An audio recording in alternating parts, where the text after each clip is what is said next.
nos informations.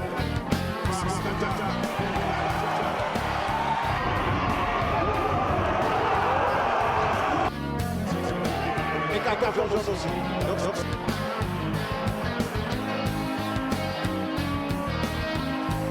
Quand ce joueur a le ballon.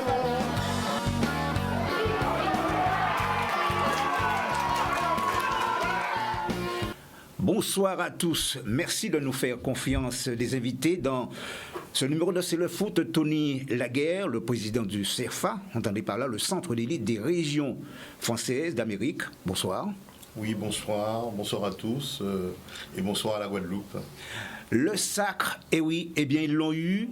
Les Canadiens du phare sont au 8e tour de la Coupe de France. Désormais, ils vont affronter un nouveau challenge pour entrer dans l'histoire. Et c'est justement dans cette perspective que nous recevons, bien sûr, l'entraîneur adjoint, à savoir Jean-Luc Follac. Bonsoir. Bonsoir. Bonsoir aux invités. Et Ronan Lauterville, l'un des joueurs cadres de l'équipe. Bonsoir, Ronan. Bonsoir, bonsoir à tous.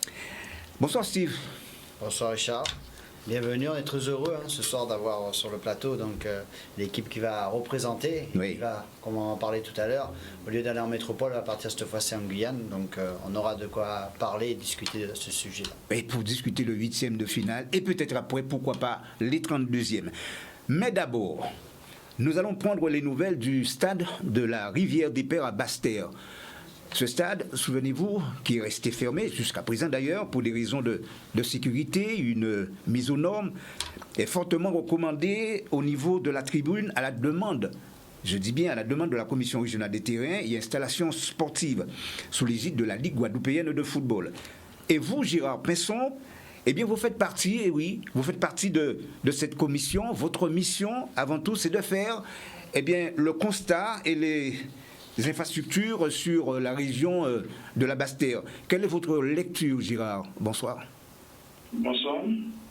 Oui. Oui, Gérard?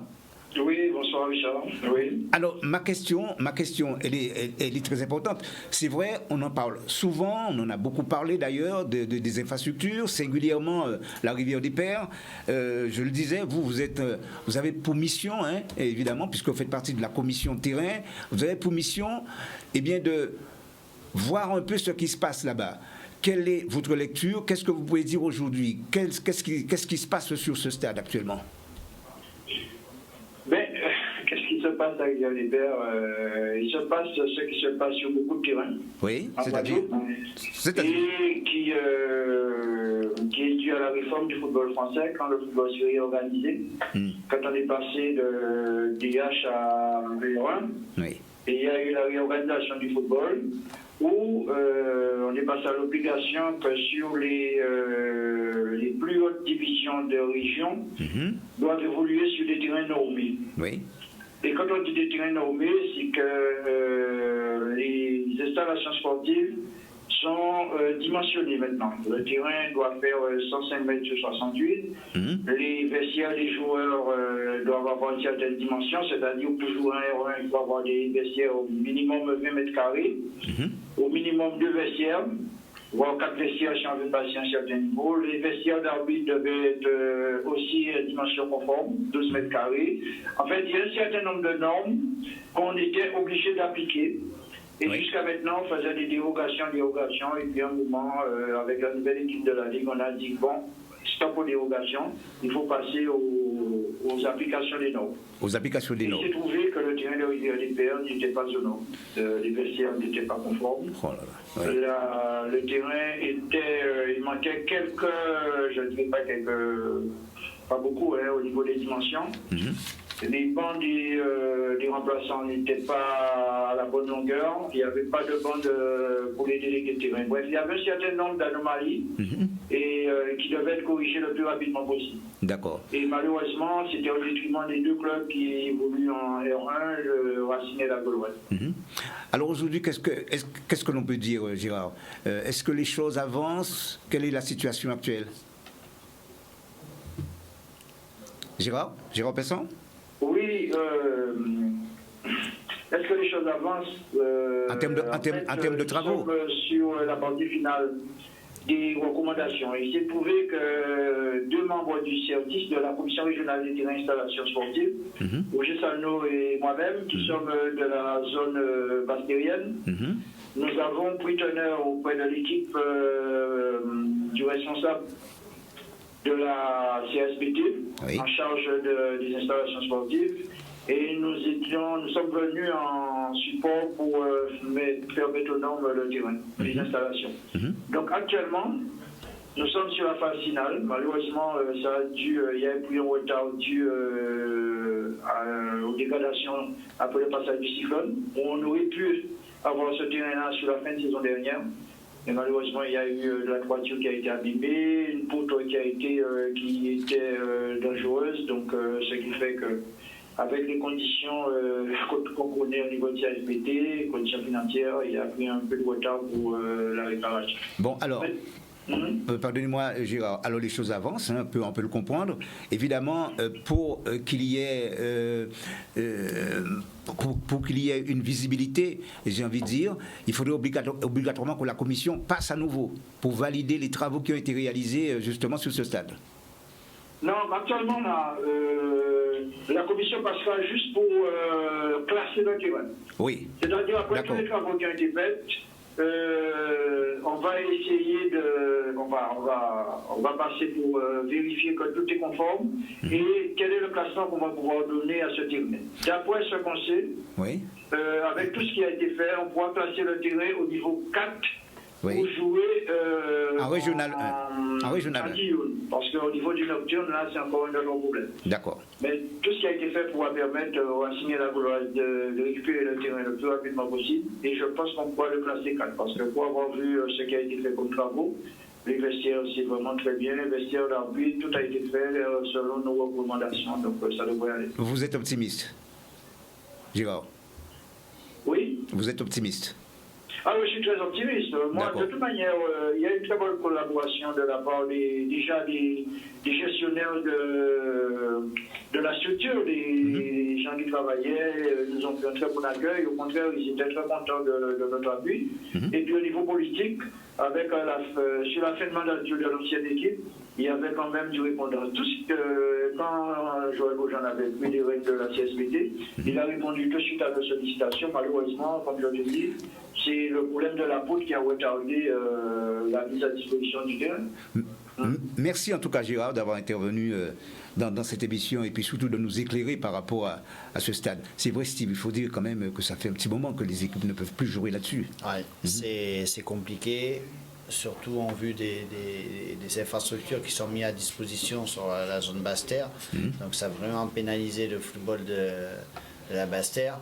Maintenant, comme on l'a dit, il reste toujours les mêmes problématiques. Alors c'est vrai que ça fait beaucoup de choses à régler d'un coup. Est-ce que ça n'aurait pas pu être réglé auparavant et anticipé au lieu d'attendre réellement que les nouvelles normes soient mises en place? Ça, c'est toujours un petit peu la même problématique.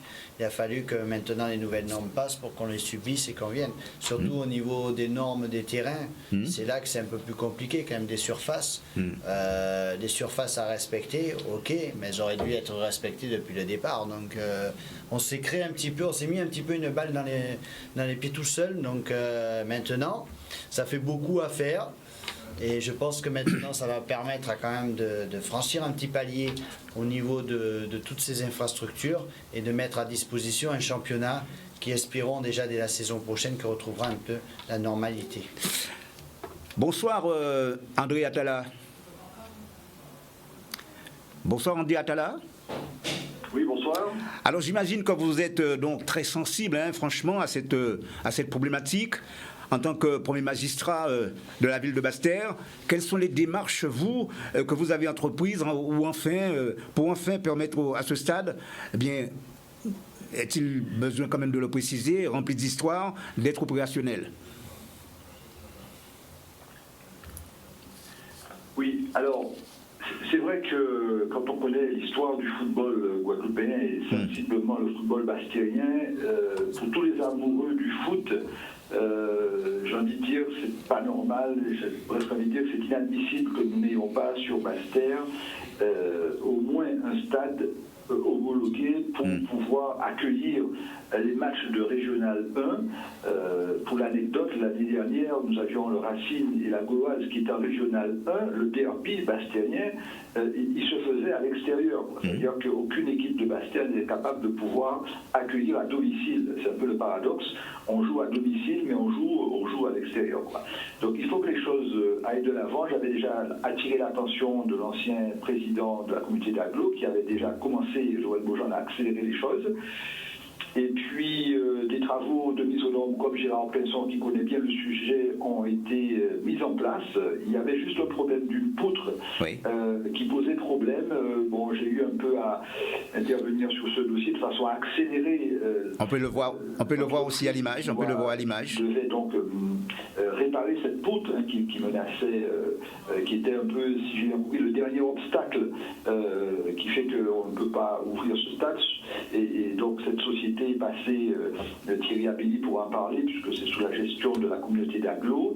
Nous avons été quelque part facilitateurs parce que nous tous, amoureux du foot, nous souhaitons que rapidement ce stade de Rivière-des-Pères permette au club de la Basse-Terre et permette notamment la tenue des matchs de Régional 1. Donc on est sur la bonne voie et moi en tant que maire je vais accélérer les choses, c'est-à-dire qu'il revient au maire de prononcer l'arrêté de réouverture du stade puisque ce stade est sur le terrain de Basse-Terre et ça sera très important pour nos clubs quand on sait, je dirais, tout le passé que nous avons à Basse-Terre, Racing, Gauloise, Sinoir et puis surtout ça a aussi des incidences financières sur les clubs. C'est vrai. Quand la Gauloise doit jouer à l'extérieur, ça veut dire des frais de transport, ça fait moins de spectateurs aussi sur le terrain, c'est moins de recettes. Et quelque part, ça fragilise le football bastérien et le football guadeloupéen en général. Donc, vivement la réouverture et la mise la réouverture de ce stade permettant de pouvoir accueillir des matchs à Basse-Terre. Et puis, le deuxième chantier, on va enchaîner, c'est celui de Félix Eboué. Il faudra créer une complémentarité entre les deux stades. Peut-être qu'il ne faut pas être trop ambitieux. Déjà, un stade qui permette de faire de la haute compétition et un deuxième stade peut-être pour la compétition des jeunes. Nous sommes en train de travailler dessus. Nous mettrons en place un comité de pilotage. Voilà, il faut que le football bastérien redevienne ce qu'il a été par le passé. Et on sait tout ce que Basse-Terre a fourni au football guadeloupéen. André Attala, est-ce que le sport pour vous, c'est une priorité? Puisque je rappelle que vous êtes maire tout récemment. Est-ce que vous faites du sport une priorité pour vous?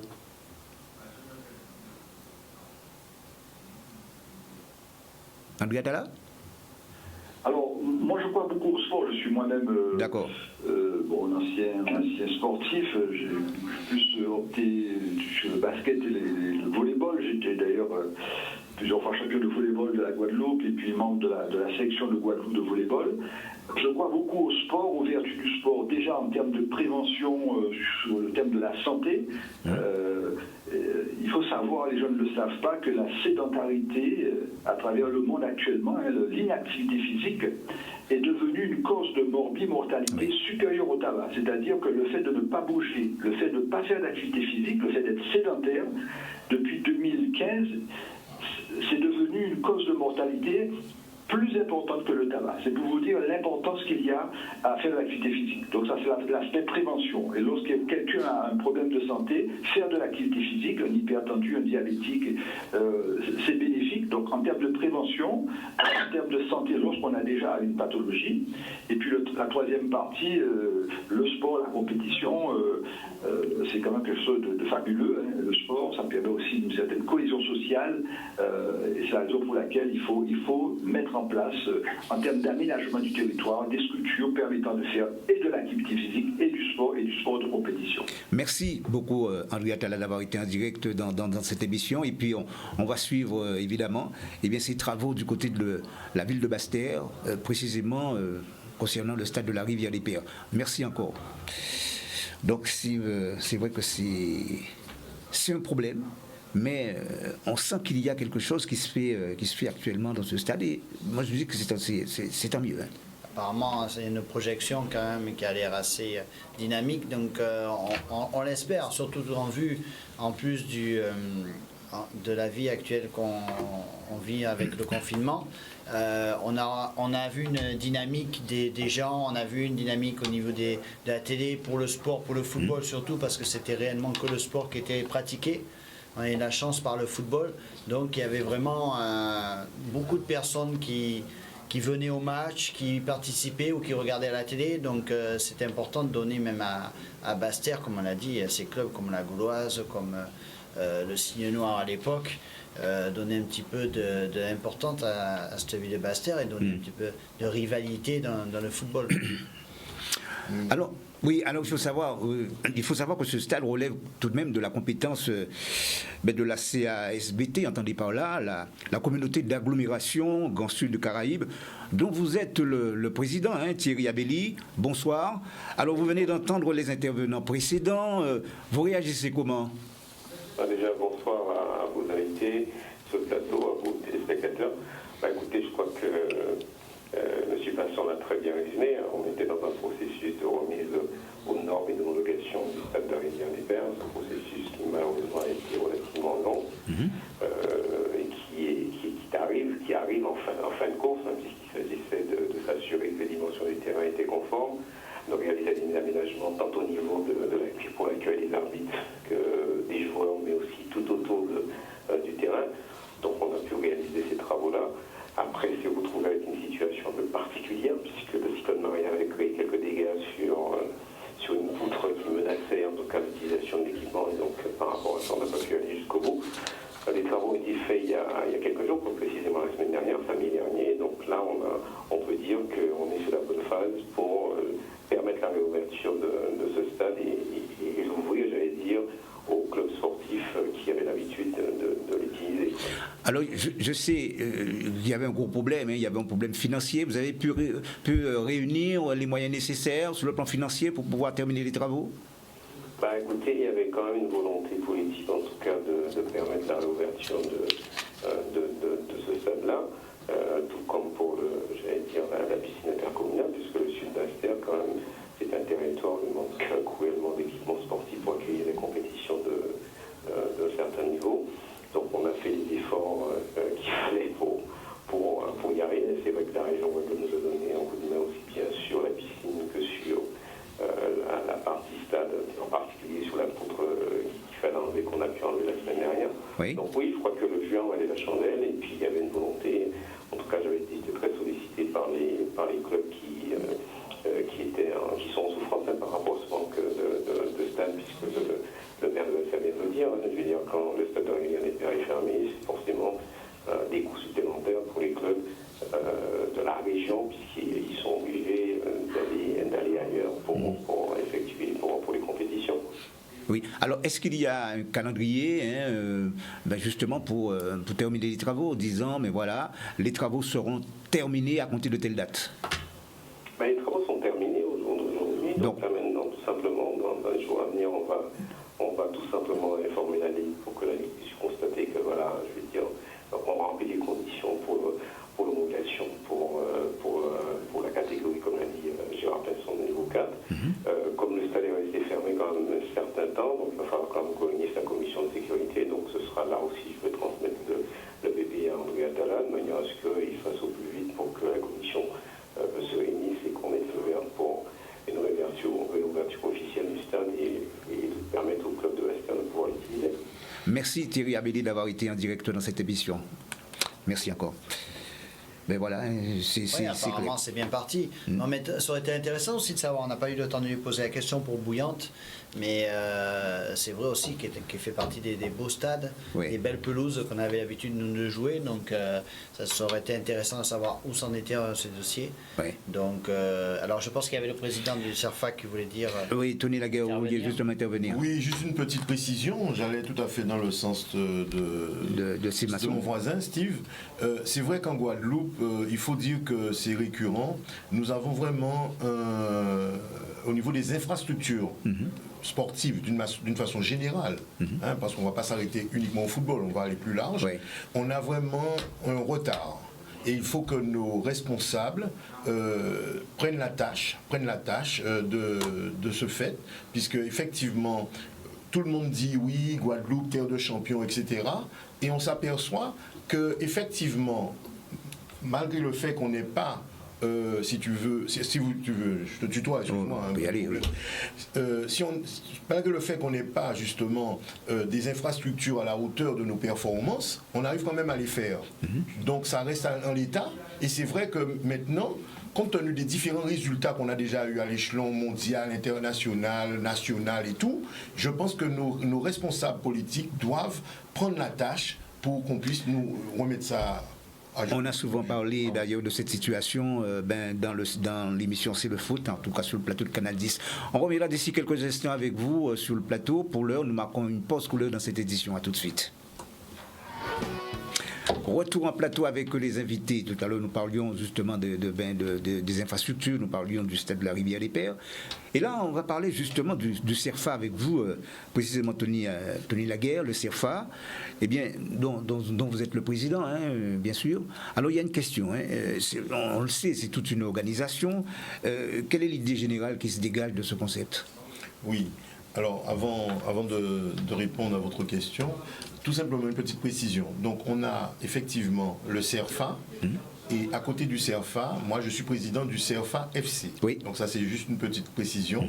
Le CERFA étant un centre, comme vous l'aviez précisé en amont, de formation, qui s'est justement, par rapport à ce projet qui s'est installé au LGT de Bainbridge, sous la direction du directeur M. Bodino Frédéric, que vous avez déjà reçu en plateau il y a quelque temps. Et donc, à côté de cela, nous avons monté l'association sportive dont je suis le président, avec naturellement mes colistiers, le vice-président étant, comme vous l'aviez dit, alors on a M. Thierry Arnel, qui est responsable, représentant du lycée de Bainbridge. On a aussi M. René-Jean Coquin, qui est vice-président. Et à côté de nous, nous avons toute une équipe, donc, dont M. Pinson, qui représente la Ligue. Il était à l'antenne tout à l'heure, M. Gérard Pinson, que je remercie d'ailleurs et que je salue. Et nous avons aussi des parents tout autour de nous dans cette association qui jouent un rôle très important, notamment Mme Kouchi, notre secrétaire, Mme Silo, notre trésorière, M. Sébastien, notre trésorier adjoint. Donc en gros, je dresse un petit peu l'organigramme de l'association. Et tout ça pour vous dire que par rapport à cette idée, cette structure que nous avons montée, c'est aussi grâce à l'impulsion d'hommes que j'ai cités tout à l'heure, notamment il y a beaucoup de noms, j'ai peur d'en oublier, mais il faut quand même dire que c'est un projet qui est parti du lycée Carnot, collège Carnot, avec la section sportive de foot. Qui avait été montée vers les années 2010, je crois. Et ensuite, il y a aussi avec le CTS Franck Louis qui justement, il faut voir le CFA comme un peu une continuité de ce qui se fait au niveau du CREPS. Alors l'idée retenue concernant le CFA, c'était de permettre à certains jeunes, au départ, c'est ça, de pouvoir s'exprimer dans le milieu footballistique, d'abord en ce qui concerne le cursus scolaire, et puis par la suite... Oui. Voilà. Tout à fait, c'est un double projet, en fait c'est un projet à double objectif où effectivement nous allons récupérer ou alors repérer les meilleurs jeunes de la Caraïbe, puisque ça ne s'arrête pas uniquement à la Guadeloupe, comme je te disais en préambule tout à l'heure.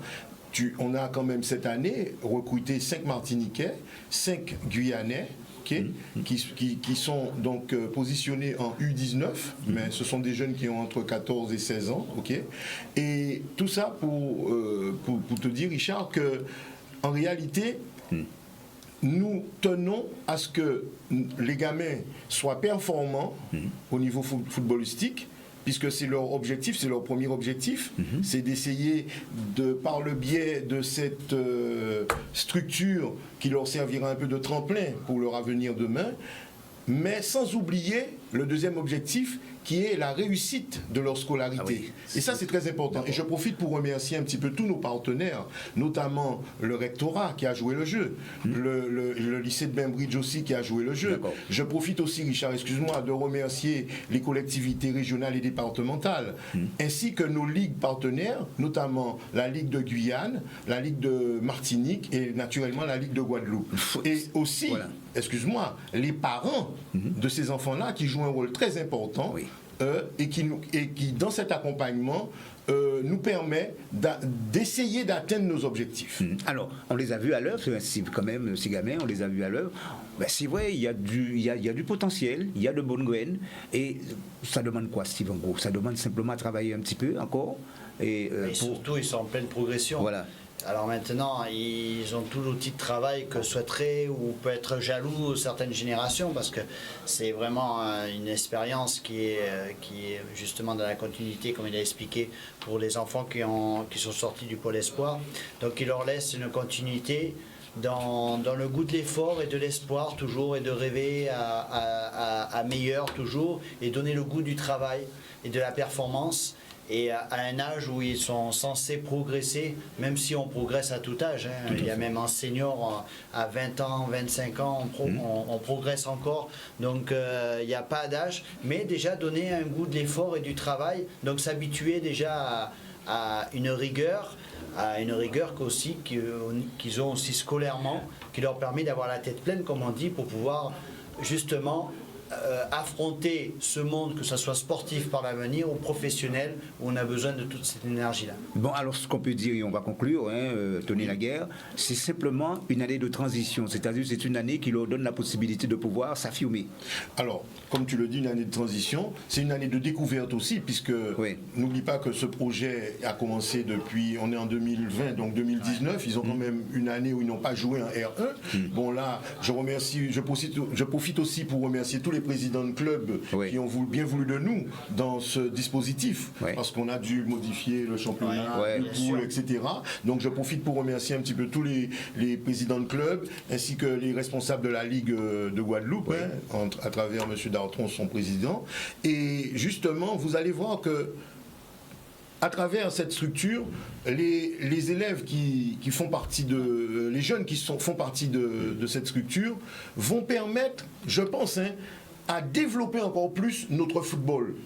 Puisque j'ai eu des échos, toi aussi à travers nos discussions, Richard, j'ai eu des échos où effectivement on sent qu'il y a un fond de jeu, tout n'est pas à jeter, justement ça promet. Donc il faut leur donner le temps de pouvoir s'exprimer. Il faut leur donner le temps de s'exprimer comme des équipes comme le Phare qui vont rencontrer, je crois, samedi. Je profite pour inviter, bon pas trop, parce que c'est 300 personnes. Le curseur c'est toujours 300 les gars. Donc 300 personnes, mais il faut que la population vienne voir jouer ces enfants-là contre la meilleure équipe de la Guadeloupe, par exemple. Et là, vous allez voir que petit à petit, les progrès se feront et nous aurons, pour le futur de notre football, justement, comment on peut dire ça? Des jeunes prometteurs.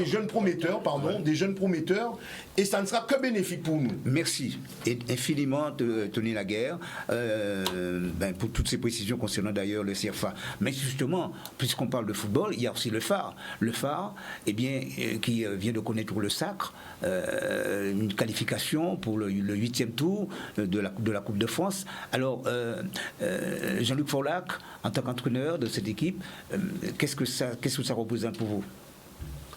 Entraîneur adjoint, entraîneur adjoint, c'est que du bonheur d'être dans cette situation. Donc, on a félicité les gars parce que c'était un vrai enjeu. On voulait vraiment gagner cette coupe-là, cette phase-là, pour pouvoir continuer, puisque nous avons des objectifs et je pense qu'on est dedans, on y croit. Alors, Ronan, combien de temps tu es avec justement le Phare de Petit Canal? Alors moi j'entame ma 3e saison. La 3e saison. Oui. Bon, alors ce que je peux dire c'est que tu fais partie également de la sélection. Tu es le joueur, je dirais, clé dans le dispositif de Gérard Randy. Quel sentiment qui t'habite aujourd'hui, le fait que tu as obtenu ta qualification pour le 8e tour? Il faut savoir que c'est une grande fierté Pour tout sportif, hein, on s'entraîne pour ça, que ce soit en Guadeloupe ou en métropole, pour avoir l'opportunité justement de pouvoir jouer ces tours-là, 7e tour, 8e tour. Tout sportif qui s'entraîne, qui fait des sacrifices, forcément c'est une belle opportunité et c'est surtout un grand sentiment de fierté. Vous vous rendez compte, messieurs, un 8e tour que vous allez jouer en Guyane, ce sera au mois de décembre contre... Alors, justement, c'est un petit peu ambigu là pour l'instant. Hein, ce sera ou bien contre l'Azu Grand Santi, ou alors ce sera contre l'US Sinamari, mais on sait que c'est au mois de décembre. C'est ainsi qu'a décidé le comité exécutif de la Fédération française de football. Un 8e tour que vous allez jouer là-bas, en Guyane, possibilité de pouvoir se qualifier pour le 32e, c'est tout bénef. Oui, c'est clair que c'est une belle opportunité pour le phare, pour le football guadeloupéen aussi, d'être représenté à un 32e de finale. Donc c'est vrai que c'est une belle, finalement c'est peut-être une belle chose de pouvoir justement aller se déplacer en Guyane et jouer toutes nos chances à fond.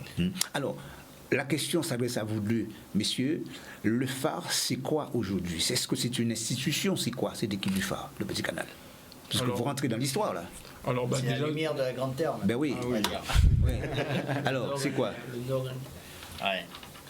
Non, en fait, là, aujourd'hui, le phare a pris une dimension. Donc, mais aussi, il faut dire que c'est pas d'aujourd'hui. C'est un travail qui est en continu et que, c'est sans relâche. Hein. C'est vraiment, il y a des gens autour de ce club qui font beaucoup d'efforts et on les remercie et on les voit tous les jours. C'est pas toujours évident, mais on peut aussi tirer un grand coup de chapeau au président parce que c'est quelqu'un qui se démêle beaucoup, qui se donne beaucoup pour le club et derrière, il a créé quelque chose et aujourd'hui, on vit ça très bien. Alors, Ronan, c'est quoi la priorité pour toi, le phare ou alors la sélection? C'est les deux. Hein. Là, à court terme, effectivement, c'est de créer l'histoire, tout simplement, d'aller pour se qualifier pour passer un tour et aller jouer un 32e de finale. Et la continuité de la saison, c'est d'être performant pour pouvoir disputer une éventuelle Gold Cup au mois de juin. Voilà, un 7e de finale. Surtout que je pense pour lui, c'est un des premiers 8e tours. Oui. Alors pour moi, ma part, j'ai déjà connu un 7e tour. Avec à l'époque, j'étais en métropole, j'étais pas en Guadeloupe. Effectivement, là, ça va être déjà de retrouver. Avec le phare, c'est le premier. Avec le phare, c'est le premier tour. D'accord. Alors, parole des vestiaires justement, parce que là, vous allez voir, messieurs, le coaching, ça paye toujours. Parole des vestiaires. Regardez bien ce sujet. C'est donc un reportage de nos amis de Guafoot TV. Regardez bien ce sujet. Guafoot TV.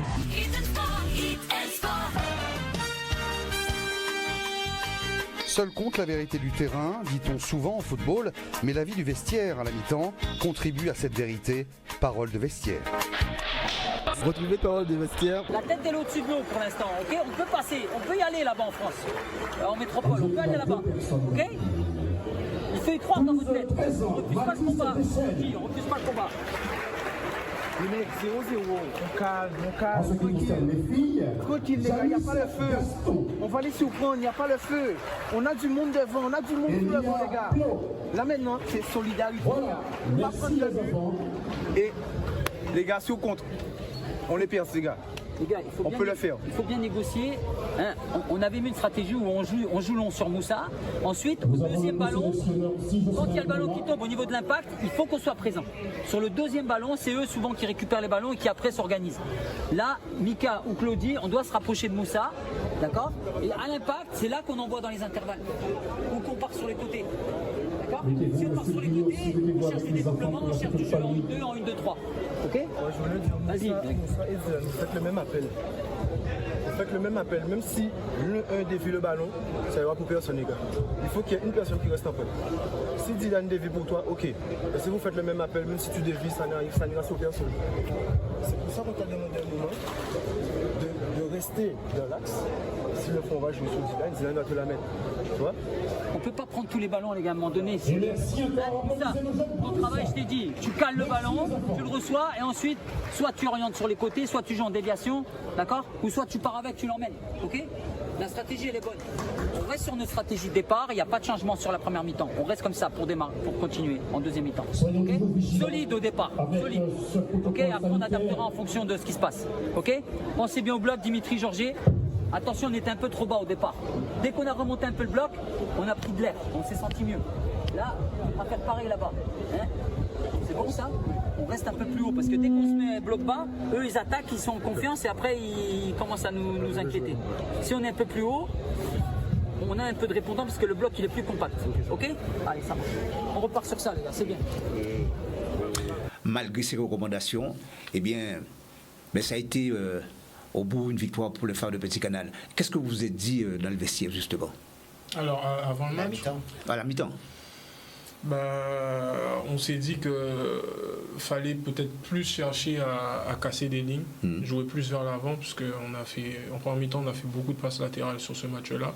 Donc du coup, on a très vite vu que l'USR, ils sont restés en bloc, hein, compact. Et donc du coup, c'était à nous de procéder plutôt en attaque placée pour essayer de faire la différence. Faire la différence, et surtout avec la rentrée de Larry Clavier, on va voir ça tout de suite, ce sujet, mais toujours avec nos amis de Guafoot TV.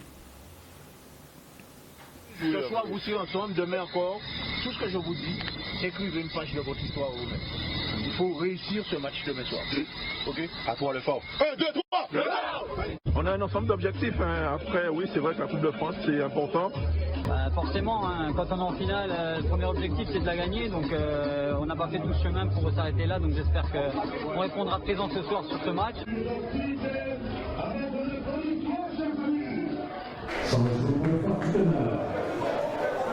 Sur le numéro 3, Victor Valerius. On va passer pour le 14, Larry. Voilà, Larry Clavier qui fait son apparition à la place de Victor Valerius. Voilà. Je ne sais pas. Enfin, je dois donner mon avis à la fin du match. Hein. Ouais. Minachi, Fabien Biral, qui est monté de cran, Fabien Biral. Oui, oui. Avec nos équipes de reporters, ne manquez rien du football en Guadeloupe. Guafoot TV, le meilleur du football guadeloupéen. Match replay. Ouais, ça, regardez ça. Le but de Charleston. Et là, tu as vu, Richard, l'importance de Larry Clavier. Il s'est positionné entre les défenseurs et il a libéré l'espace pour Charleston. Match replay. Pour moi, hein, quand tu as un attaquant qui pèse sur une défense, ça fait tellement de désordre dans une défense. Je sais pas, je suis juste rentré, juste fixé un petit peu. Du coup, toute la défense s'est focalisée sur voilà, le Phare qui ouvre le score.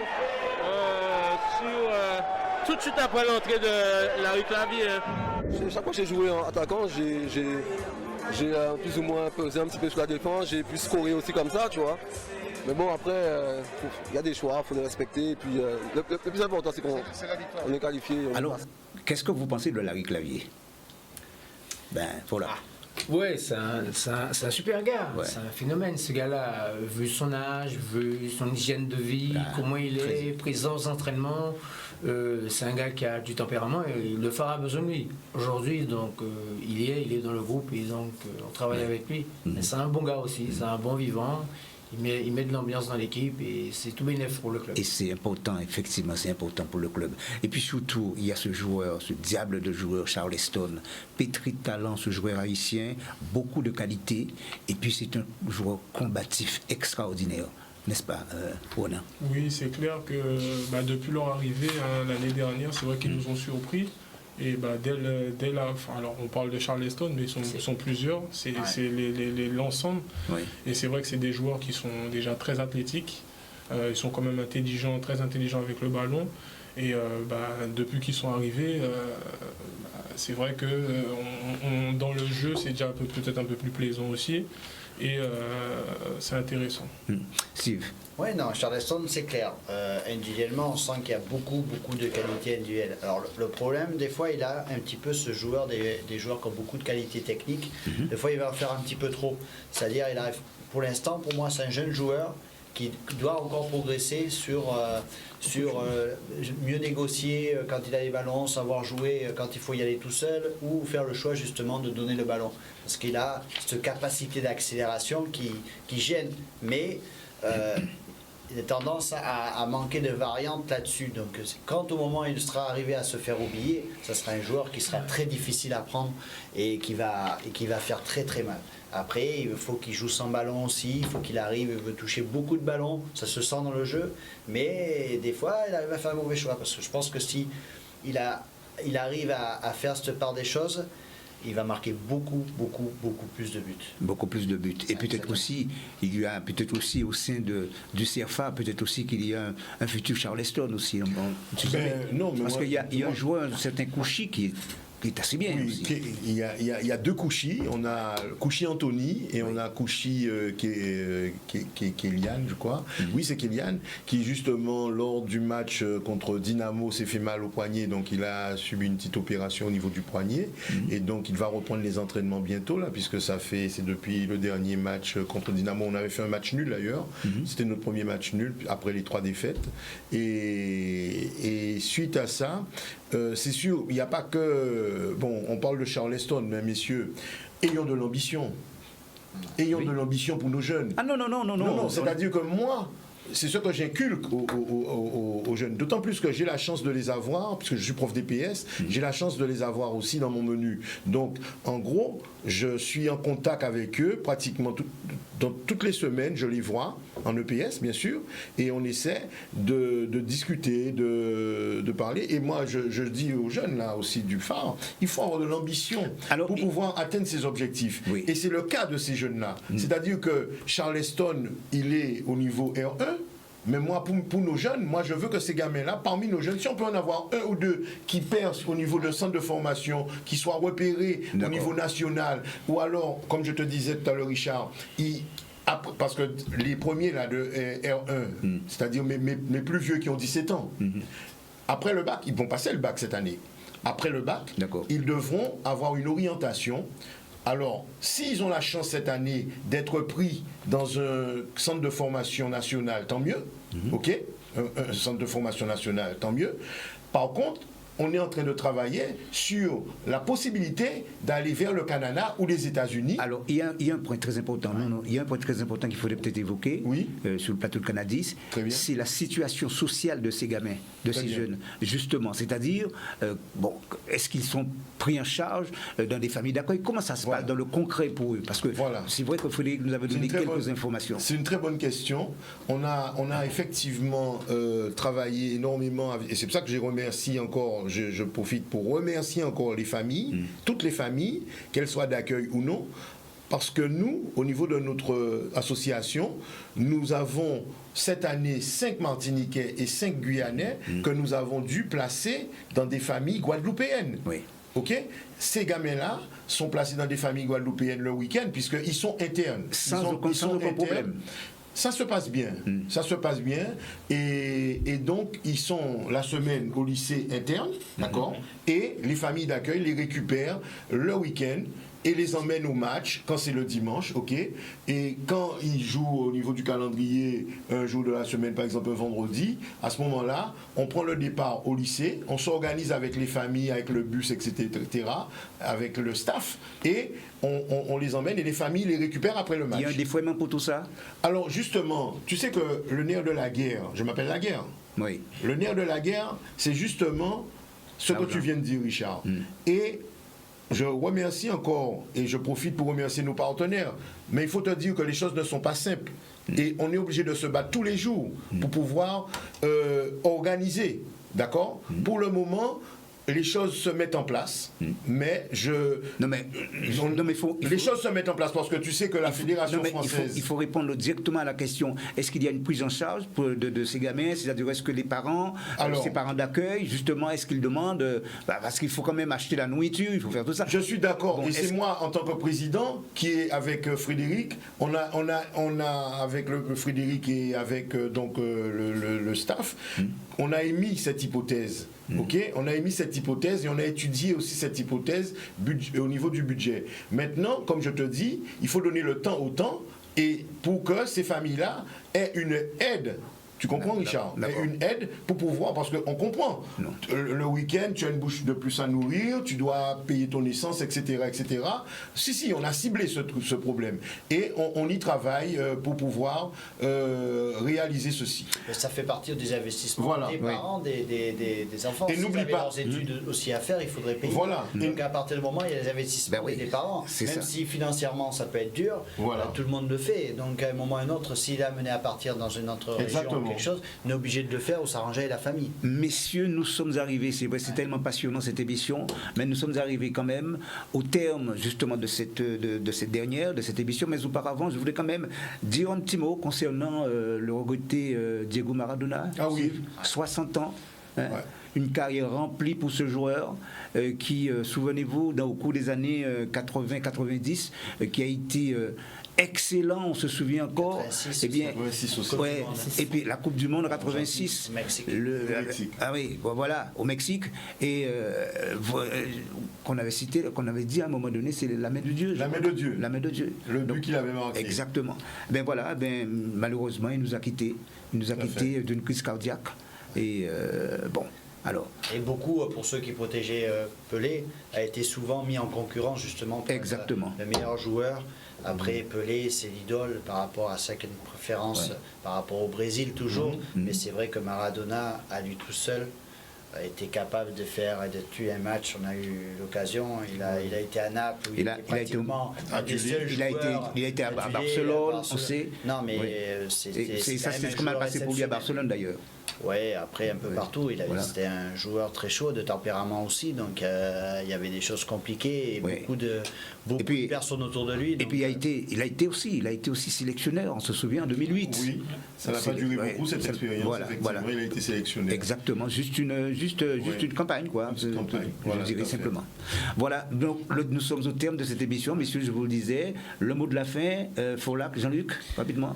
En tout cas, heureux d'être là, heureux pour notre équipe Le Phare. Nous continuons sur notre lancée, donc nous attendons le match de dimanche pour savoir quelle équipe que nous allons affronter. Oui, tout à fait. Et après, à quelle date, puisque nous ne savons toujours pas la date, et pour pouvoir bien nous préparer pour ce match-là. Tout en sachant que pour la Martinique, on le sait, mes amis, eh bien pour la Martinique, c'est la Samaritaine, je crois la Samaritaine et le club franciscain qui sont qualifiés.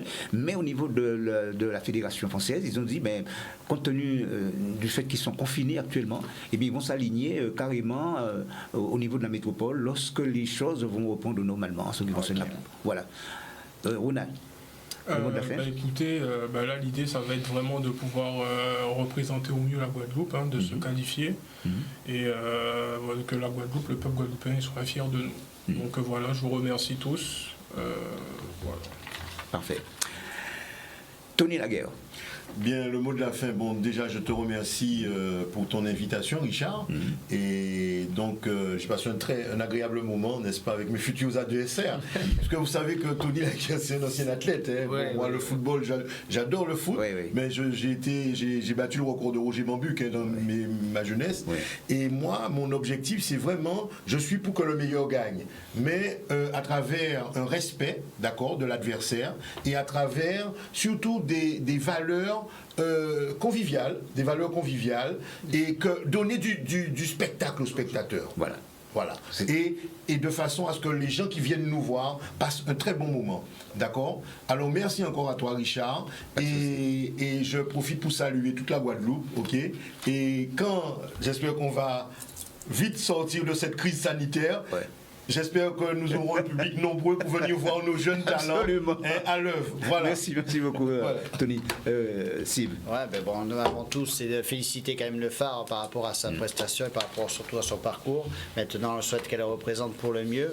Et puis, j'invite tout le monde toujours à venir et à regarder notre émission, ainsi regarder les matchs qui sont retransmis et d'accompagner notre jeunesse, notre football. qui est en train de rebondir un petit peu. On va dire dans une ascension.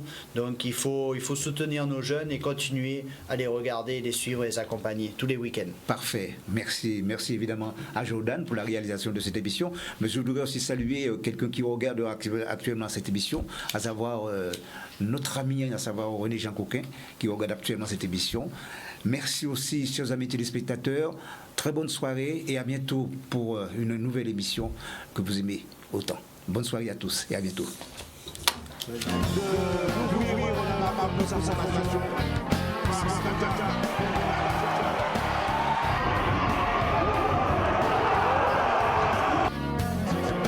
Et